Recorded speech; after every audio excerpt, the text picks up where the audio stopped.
Well, I first discovered my own experiences of the Mandorla work when I realised I needed to be in two places at once. And the challenge of that and the discomfort of that was a real teaching for me when I stepped into the chaos of it.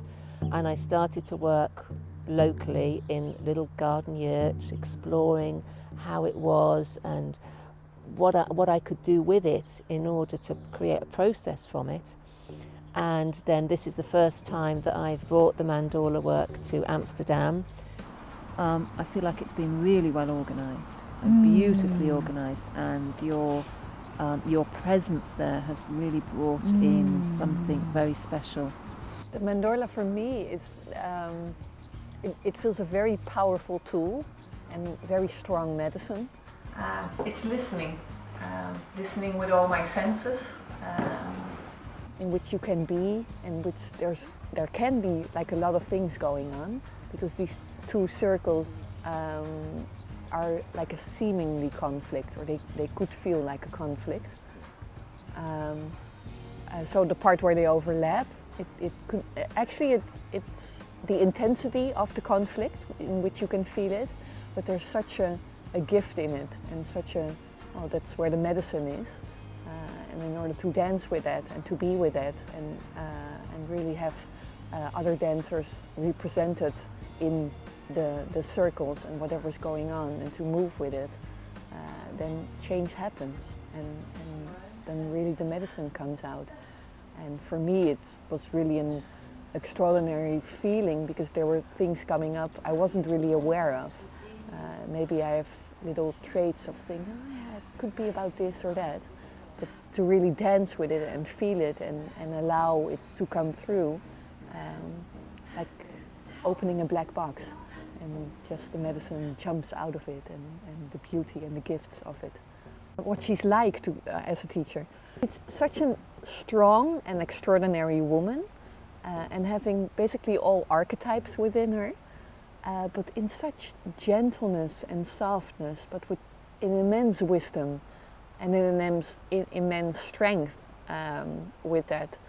She is able to bring you to this place and at first feel really soft and gentle, and I wonder if really something is happening, but then it really kicks in, and it kind of goes like this, and then you drop into a place, and she's really holding it. And I use the Mesa practice of School of Movement Medicine work that really helps to inform people about the dance that's going on inside us, and it helps us to connect with what's around us and with our communities, with those that are there to support us in the wider circle. The way I feel now, it's about real change on a cellular level, like really the magic of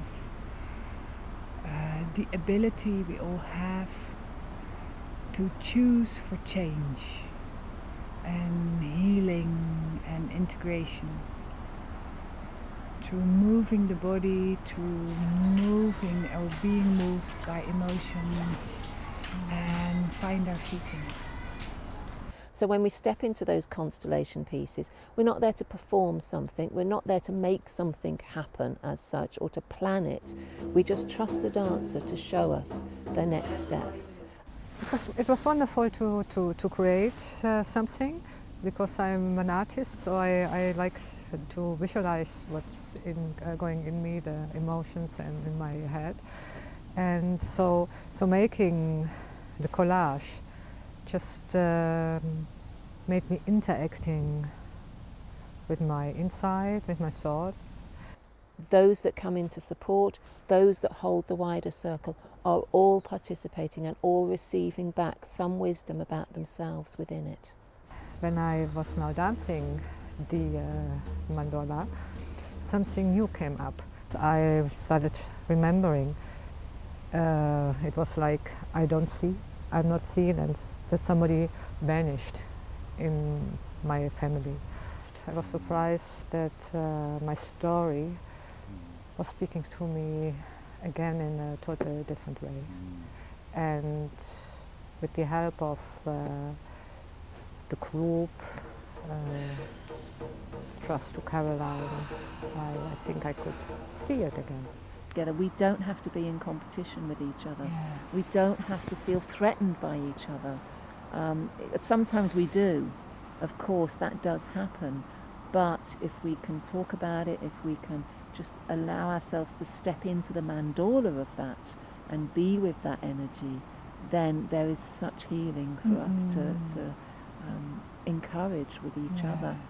I have this quality, a deep mothering quality, and I'm not the mother of anybody. I'm not taking over and caring or smothering, and I can hold with a lot of care.